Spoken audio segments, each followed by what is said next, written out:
is the Cameron Journal podcast. It's a place where we talk about important things. It's a place where we bring a little slice of the news to you. It's a place where we do important things, have important conversations. It's also things that I like to talk about. My name is Cameron Cowan, and this is the Cameron Journal podcast.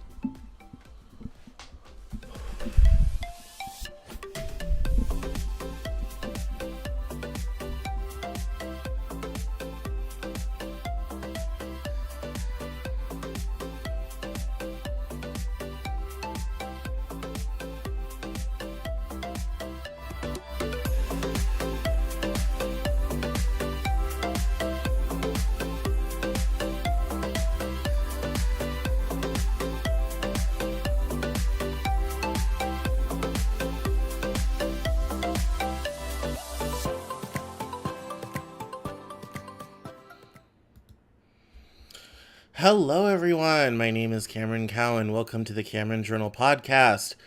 We have so much going on today. I was off last week. Weird. I was off last week because I was super busy doing my birthday stuff. My birthday was Tuesday last, so that was a lot of fun, and I felt like I deserved a little bit of a break because I had been super consistent for like 6 weeks doing the show and all this type of thing, so I hope I didn't miss anything and I didn't miss you too much. And I hope you didn't miss me any. So on the bright side, we will now probably not take any breaks until summer, hopefully. I'm still in the middle of finishing some books right now, but very close, so that's very exciting. And I am in the middle of a whole bunch of things. But the news has been rather busy this week. All is quiet on the Trump front, which is nice. Biden sizzled at the White House Correspondents' Dinner on Saturday. And people were talking about how funny he was and how he, had talked. He had one bit where he said, last year Fox News showed up because they were vaxxed and boosted. This year they showed up because after the settlement with Dominion, they couldn't turn down a free meal. That was quite entertaining. So good on the writers for writing some fun stuff for the president. There is, over the weekend, and we're going to dive right into this. We had a very interesting, our banking crisis that's not a banking crisis, that we're saying is not a banking crisis, is heating up because First Republic Bank, which is one of the ailing regional banks, last night came across the wire that it got seized by regulators and quickly sold off to JP Morgan Chase. The depositors' deposits will all be preserved as part of the bill, or part of the sale rather, and the stockholders are going to be left kind of holding the bag. It says here, as part of the deal, 84 First Republic branches in 8 states reopened as JP Morgan branches on Monday. So I don't know if they were just like tearing down the signs like overnight, like First Republic, nope, scrapey, scrapey, scrapey, like just like spray paint JP Morgan Chase on the walls. So I mean, if you were an account holder at First Republic Bank, you got a nice call being like, hey, this is Chase Manhattan. You might have heard of us. So we now own your bank. That happened like 10 minutes ago. But we're calling to let you know, welcome to Chase. Like, there'll be a welcome packet in the mail. Happy to have you aboard. Like, that's literally what, how fast this has happened. My cords are all a flutter here. So that was entertaining. That seems to me that, when the U.S. banking system is in trouble, the Federal Reserve comes along and is like, I know what we'll do. We'll get Jamie Dimon to buy it, and that will solve the whole problem. So it's this is kind of another domino to fall. No one was quite sure what was going to happen with First Republic Bank, because it had a lot of kind of toxic assets and all this type of thing. But the New York Times covered it. It says here that the takeover of First Republic by the Federal Deposit Insurance Corporation and sale to JP Morgan was announced hours before U.S. markets opened, and after a scramble by officials over the weekend. On Monday, 84 First Republic branches in 8 states reopened as JP Morgan branches. This part of the crisis is over, Jamie Dimon, JP Morgan's chief executive, said on a conference call Monday. For now, we should all just take a deep breath.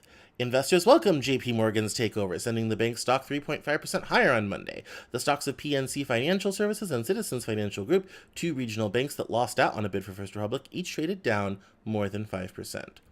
First Republic shareholders and debt holders will be wiped out in this deal, a typical occurrence when a bank is put in government receivership. The First Republic name and its logo, a swooping eagle with its wings in a V-shaped formation, will be phased out, and the bank's branches will become JP Morgan Chase outlets. President Biden also welcomed the takeover during a speech on small business on Monday afternoon. These actions are going to make sure that the banking system is safe and sound, Mr. Biden said from the Rose Garden. He added, while depositors are being protected, shareholders are losing their investments, and critically, taxpayers are not the ones who are on the hook. Jamie Dimon said, our government invited us and others to step up, and we did, Mr. Dimon said. He said the transaction was intended to minimize costs to the deposit insurance fund. The acquisition makes JP Morgan, already the nation's largest bank, even bigger, and was already being criticized by some lawmakers. Since the 2008 financial crisis, regulators have tried to prevent the biggest banks from becoming more dominant, Ian Katz, an analyst at Capital Alpha Partners, wrote in a research note. JP Morgan's increase in size will displease lawmakers from both sides of the aisle and be particularly grating to progressives who have fought against consolidation via M&A, which stands for mergers and acquisitions. First Republic failed despite having received a $30 billion lifeline from 11 of the country's largest banks in March. JP Morgan said the $30 billion would be repaid after the deal closes. The government's takeover and sale of First Republic comes roughly 8 weeks after the government took control of Silicon Valley Bank and Signature Bank, whose failure sent a shockwave through the industry and raised fears that other regional banks were at risk of similar runs on deposits. It goes on to talk about the whole story of what happened to First Republic and this whole thing. It is it is another chapter in, again, the banking crisis that I have said. The banking crisis we're not calling a banking crisis, but it is most definitely a banking crisis. The fact that we've had 3 regional bank failures in as many months should be setting off a lot of alarm bells. When banks are unable to meet deposits, this means they've lent out too much money, they don't have access to credit. Here's the question I keep asking and I never get an answer to. The express job of the Federal Reserve is to lend money in these situations to prevent this from happening. And yet, we still have these problems. We still have banks going under.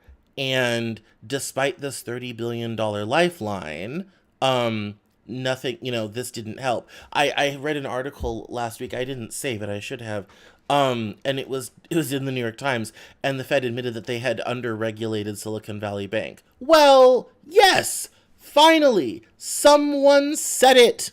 That yes, there's a lack of regulation. That the Fed is not keeping the chickens happy in the roost. Their job is to walk along and look at all the banks and make sure they're all happy and full of money and all this type of thing. Where are the stress tests from 2008? Where are the regular evaluations of the health of the banking system and the health of these banks so that these problems can be solved before we're selling banks to Jamie Dimon in the middle of the night?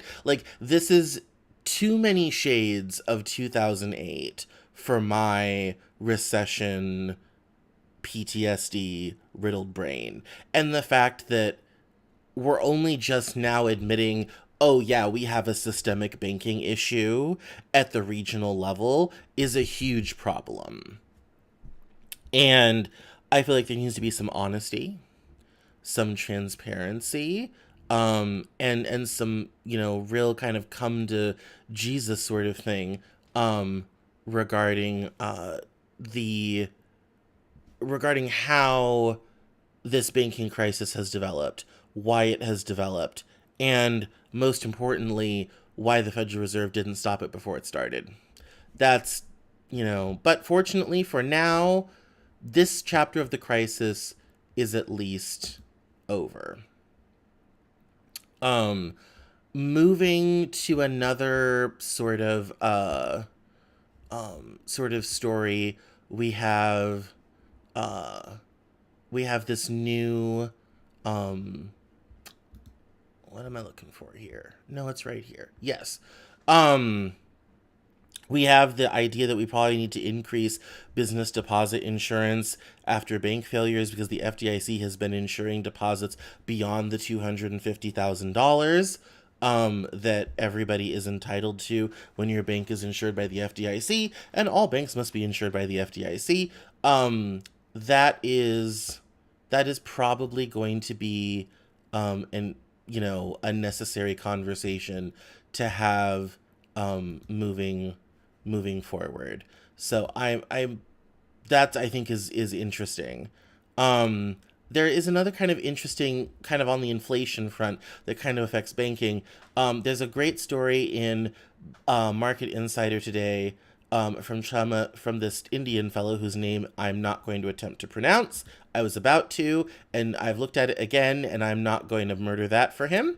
And it talks about how inflation is going to be driven higher by production moving out of China, and how production is going to get modestly less efficient because of that movement. And it's going to mean higher wages, and it's going to mean all of these sort of knock-on effects. The age of cheap goods is over.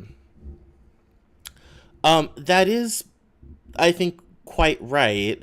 However, I think the advantage of bringing that economic activity back to different parts of the globe rather than concentrating it all in China or broadly Southeast Asia is going to be a good thing.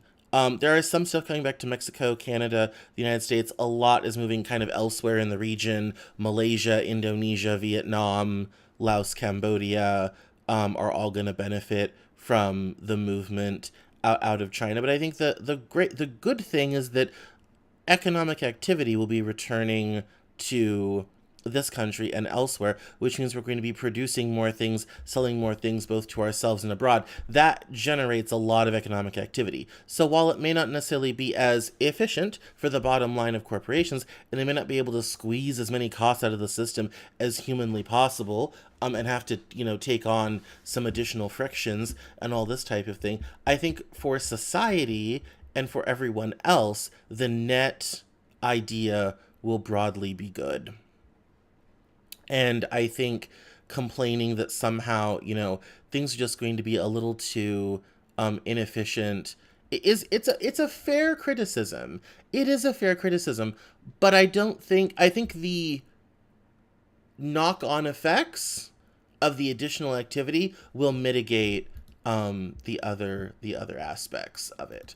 While we're talking about finances and everything, let's talk debt ceiling. So, as you may or may not know, there has been a fight in the budget in Congress over the budget for the past several months. So the Republicans in the House took power in January, and they have proposed a budget that is basically going to be DOA in the Senate because it has massive cuts to social spending. They want to pare back on programs, all this type of thing. It's basically antithetical to the budget that President Biden proposed, and so this is leading to another budgetary debt ceiling showdown. Today, Janet Yellen announced that the U.S. could be unable to continue to satisfy all the government's obligations by June 1st if Congress does not raise or suspend the debt limit before that time. Here's the Axios story. It says here, the warning reduces the timeline in which the Biden administration and the House Republicans must come to an agreement to stave off a catastrophic default. The two sides have been deadlocked for months, with House Republicans passing their own bill and President Biden refusing to negotiate until the debt ceiling is separated from spending talks. The Congressional Budget Office also warned Monday that the agency estimates that there is a significantly greater risk that the Treasury will run out of funds in early June. After recent federal tax receipts, our best estimate is that we will be unable to continue to satisfy all the government's obligations by early June, and potentially as early as June 1st. If Congress does not raise or suspend the debt limit before that time, Yellen wrote in a letter to House Speaker Kevin McCarthy. She also added the actual date the Treasury exhausts extraordinary measures could be a number of weeks later than these estimates, noting that it is impossible to predict with certainty the exact date when Treasury will be able to pay all the government's bills. House Republicans passed legislation last month to raise the debt ceiling through 2024 and cut government spending, but it's all but certain to fail in the Democratic-controlled Senate. The White House has also threatened to veto. So we are headed for another sad and unfortunate debt ceiling showdown that's not going to be fun and might lead to a government shutdown in the summer. Trump famously had the longest one in U.S. history for 54 days. It also might lead to potentially debt default. Now, here's something that somebody mentioned last night and I think is true. When you get into these situations, and we've seen this before with previous shutdowns, they start triaging who gets paid and who doesn't. So when it comes to debt service payments, they will probably choose to pay debt service payments over, say, sending out Social Security checks and things like that. So that is going to be, that could mean some very interesting and awkward decisions coming ahead for the Treasury and the government. So keeping our focus on economic news, it says here, this is a Bloomberg article, and this is, we'll get into this. The dollar's demise may come gradually, but not suddenly. It's an opinion piece from Niall Ferguson. He is at the Hoover Institution. This is something I have talked about and people have said for a long time. The dollar's going down. People are de-dollarizing. There was probably 5 stories today about de-dollarization when I was getting ready to prepare for the show. And so this conversation has been hyped up by the fact that Brazil and China are starting to trade in their own currencies, and everyone's like, oh, they're leaving the dollar. I'm like, not really. They're agreeing to denominate their trade in their own currencies, but Brazil doesn't want yuan, and the Chinese don't want reals, because who knows how much your reals are going to be worth tomorrow, because Brazil's currency is super stable. Not really.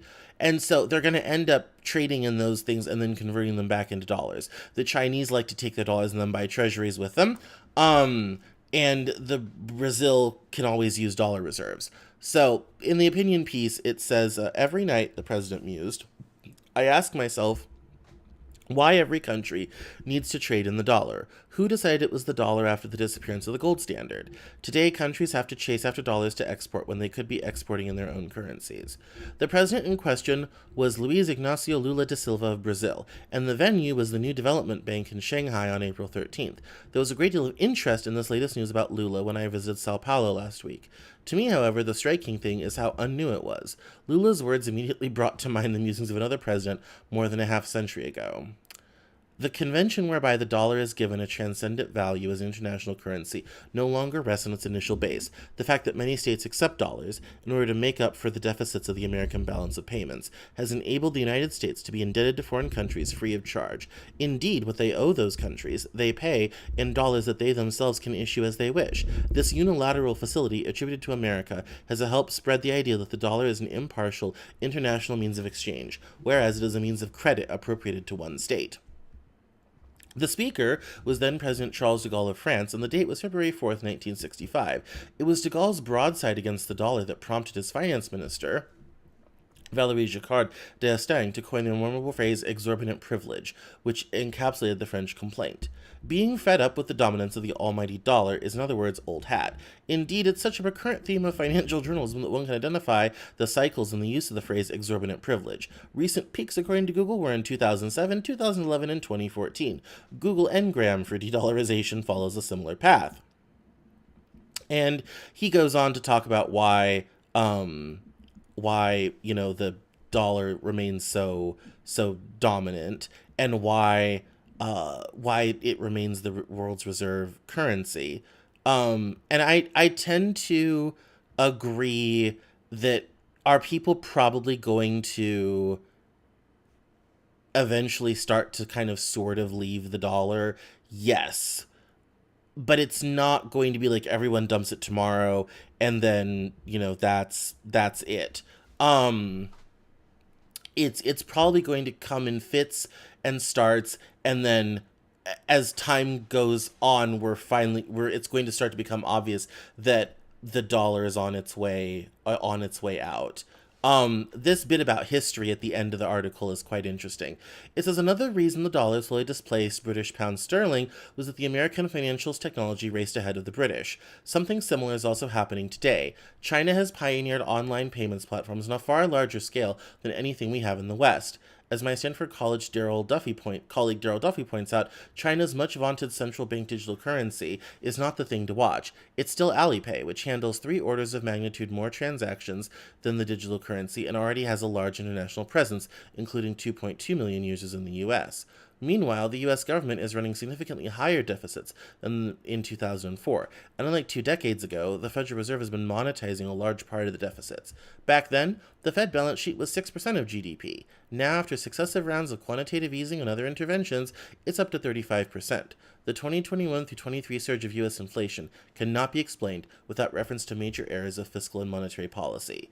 If the US intends to preserve its global monetary dominance, it's concealing that intention very well, which is a very clever way of saying our monetary policy is driving the whole operation into the ground.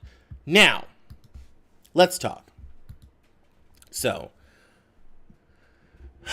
printing as much money as we have over the last couple years has been good for regular people, good for the economy, not great for inflation, certainly not good um for the whole kind of overall picture of the economy. Um and that that sort of means that when it comes to international trade and when it comes to keeping the dollar dominant, our excess amount of money printing has not done anything for that. The other problem is we left interest rates cheap for too long. And I had written about this at CameronJournal.com, but one of the problems with the interest raises that we've had over the last year and why they've been so fast is, one, it's put a squeeze on companies with dollar denominated debt because it has increased their interest rates and what they're paying for debt service. That's the first problem. Two, because of our global reserve currency status, we export a lot of our inflation overseas. So when inflation is bad here, it's worse elsewhere. I was on Twitter, I think about a year ago, and someone said, "Would you please stop printing money? We can't afford it." They're right. I forget where they were, but it's like, your inflation is causing our inflation. Stop it.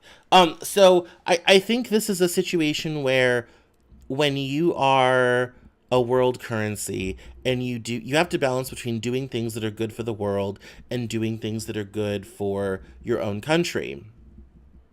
The Federal Reserve has been propping up the financial system and banks with low interest rates and cheap money. Rather than raising interest rates beginning in about 2017, when they should have, they waited until the pandemic was over and now have raised interest rates all of a sudden. And they're trying to normalize monetary policy so quickly that it's causing systemic issues throughout the whole market.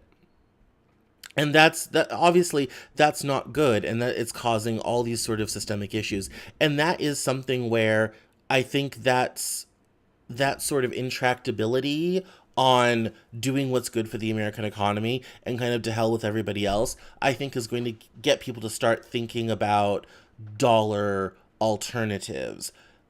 Here's the problem though. There's really nowhere to go. You want yuan? A currency that's basically worth nothing unless it's pegged to the dollar, and we don't even know how much of it there is. You want euros?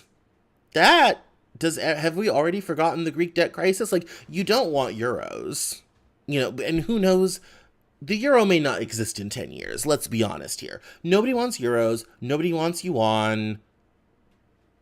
That leaves pounds, I guess. But I don't see anybody clamoring for British pounds.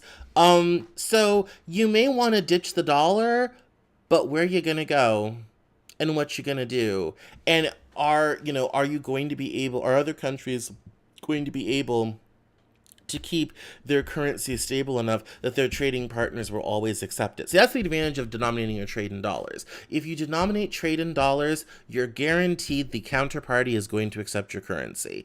If you denominate it in your own local currency, they could say yes today, but not tomorrow. It causes a lot of disruption in international trade. And that's where things get difficult with non-dollar denominated trade. So, long story short is, yes, I think the dollar is here to stay for now, but there's definitely some existential threats out there that are, the Federal Reserve could be doing a lot more to stabilize the currency and maintain the global reserve status. So now that we're done talking money, I have a couple final stories. One, so obviously AI is a hot topic right now. So, this story from the National Review was quite interesting. It says here, Geoffrey Hinton, whom many call the godfather of AI, slammed the New York Times following a profile that allegedly misinterpreted his decision to leave Google as one born of anger for the firm's disregard for the potential dangers that the technology poses to humanity. In the New York Times today, Cade Metz implies that I left Google so that I could criticize Google. Additionally, so that I could talk about the dangers of AI without considering how this impacts Google. Google has acted very responsibly, Hinton tweeted this morning. The article, which has remained on the Times homepage throughout Monday, framed Hinton's decision to leave Google as an ethical necessity.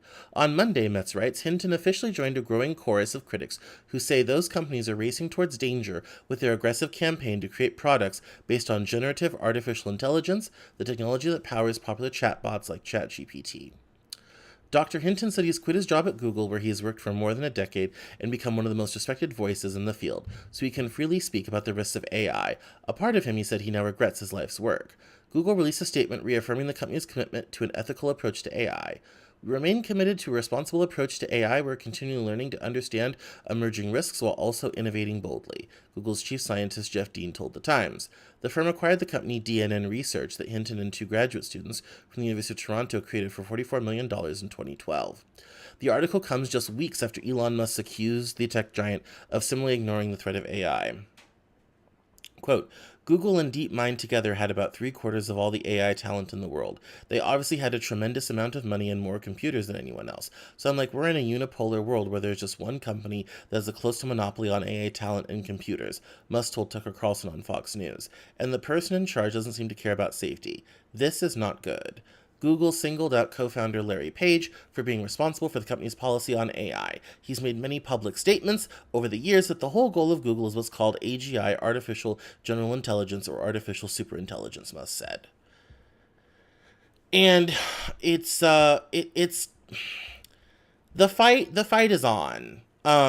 He said that the AI researcher has been a leading critic of the uncritical embrace of AI, often warning of the technology's shortcomings. Look at how it was 5 years ago and how it is now, Hinton told The Times. Take the difference and propagate it forwards. That's scary. It's hard to see how you can prevent the bad actors from using it for bad things. Metz, the original article writer, has yet to address the criticism publicly. So, Hinton is not necessarily complaining about the article. He says he just wants to kind of correct the record a little bit. He wanted to talk about AI without worrying about how it would affect Google or their stock price or whatever have you. And I mean, that's obviously fair. It is true. AI is moving forward at a rapid pace without, in my mind, a great deal of consideration for safety. There's been a big discussion right now about AI safety. Bill Maher has talked about it. Eliezer Yudkowsky went on Lex Friedman to talk about AI safety. He has been an outsized theorist on AI and has talked about the potential dangers of what AGI would mean and how quickly things could get out of control and how quickly it could destroy all of society if left unchecked.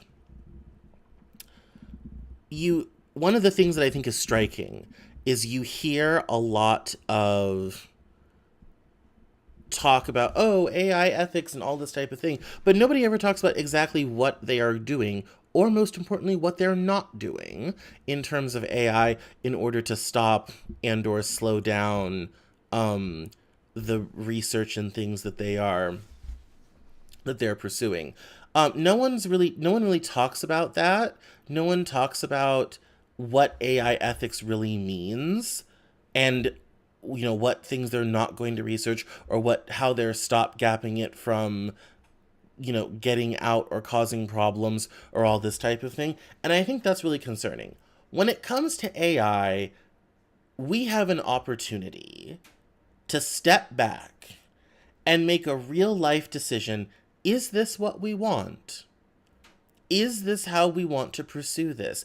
Is this technology worth it to us? Is this how we want to move forward? And I think that is a conversation that needs to be had by serious people, by a lot of people.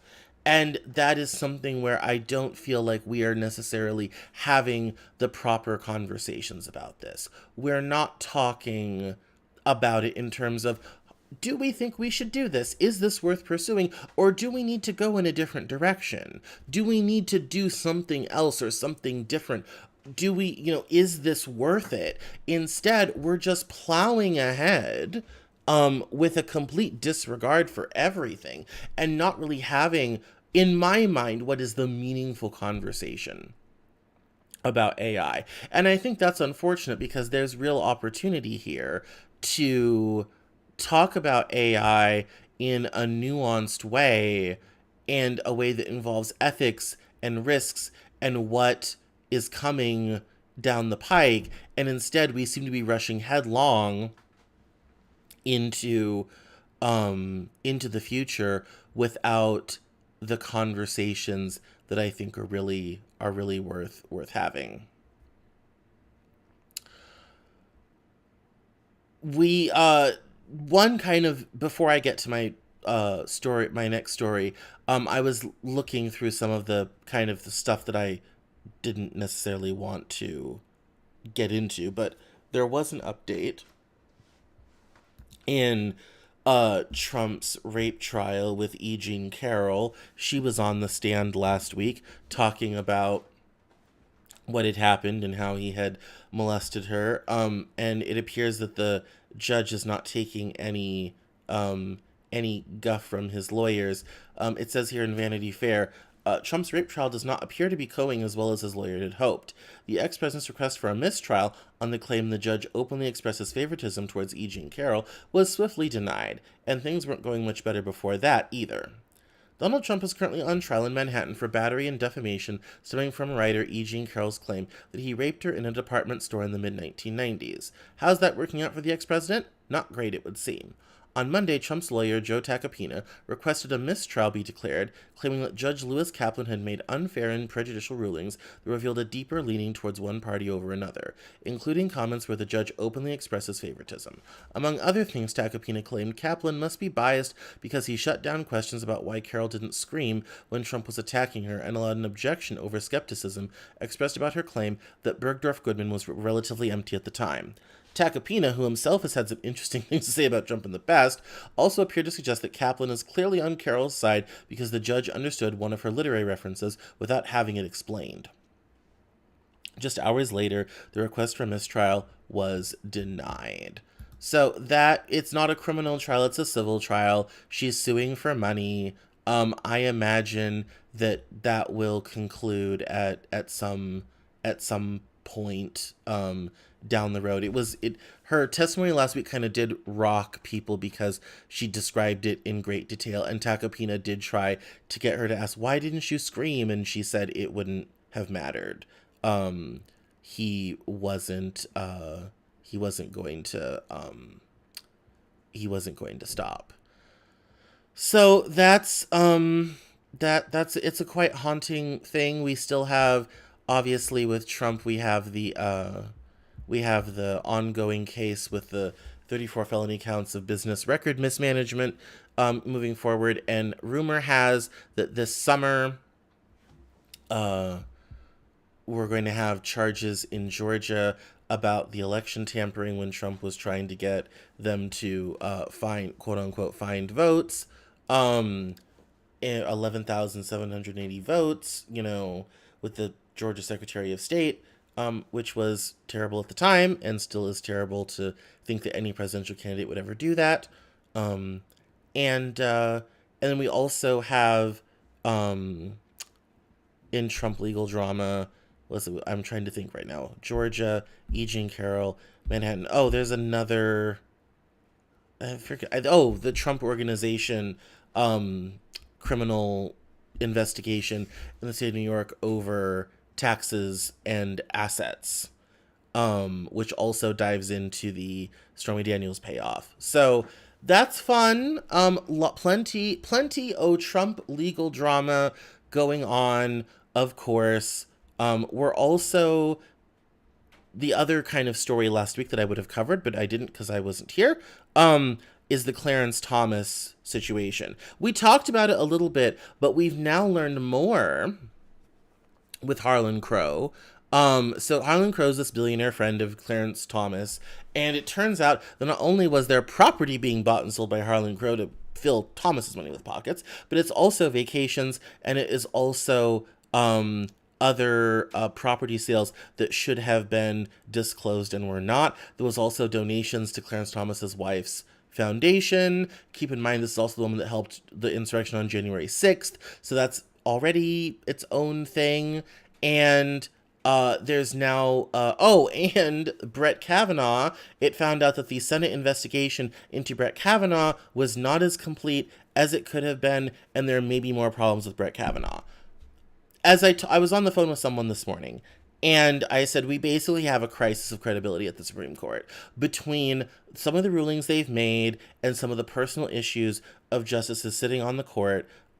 We have a major credibility problem. Clarence Thomas complained that no one was defending the court last week, which I thought was funny and entertaining.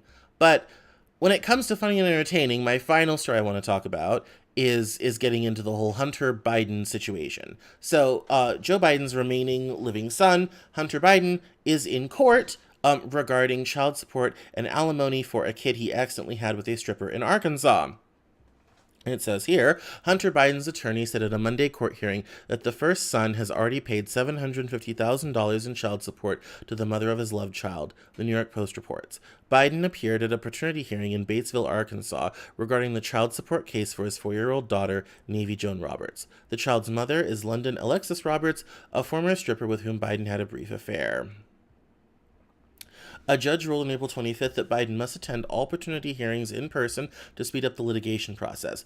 Biden initially denied being the out-of-wedlock child's father until a paternity test revealed him to be so. His attorney, Abe Lowell, said Hunter's been paying $20,000 per month to support the child since he took the paternity test.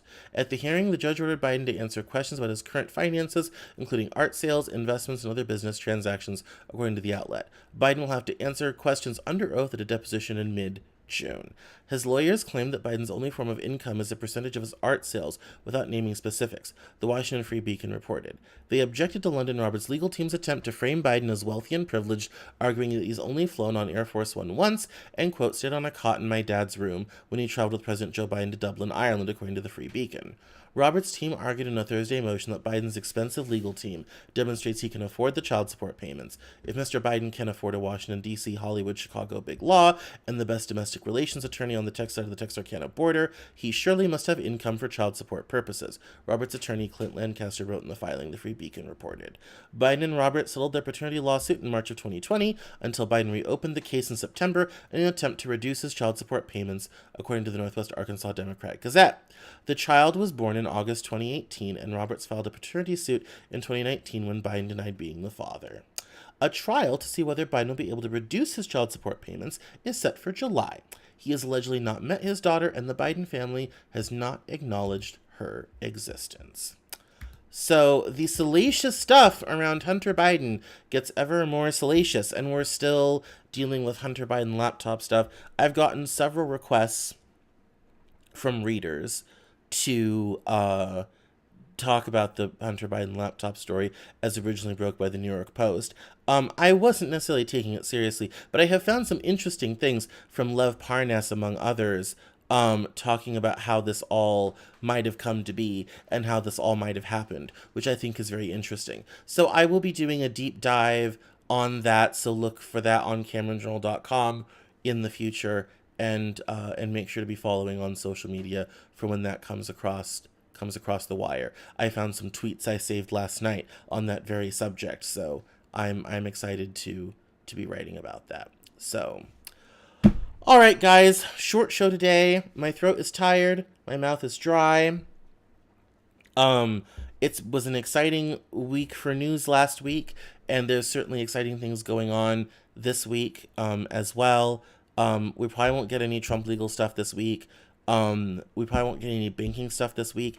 It is earnings season right now, so if you're owning stocks, the market's going to be fluctuating on earnings a lot. So be on and look out for that. Have fun. Be well. I'll talk to you soon, and we'll reconvene next Monday with some more interesting stories and some more interesting stuff. Right now, the Met Gala is going on. Because it's the first Monday in May 1st. Met Gala is going on right now, so if you want to go check out the latest fashions and this year's theme, you can do that on Vogue's YouTube page. So, have fun, be well, and I will talk to you next week.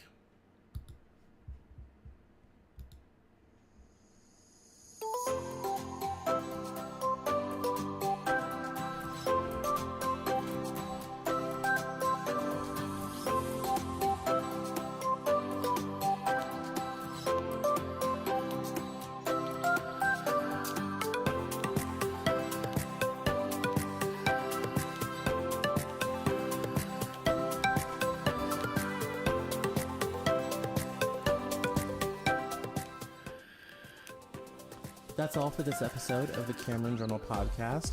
Thank you so much for listening. Visit us online at CameronJournal.com. We're on Facebook, Twitter, and Instagram. And I love to talk to my followers and listeners, so please feel free to get us on social media at Cameron Cowan on Twitter.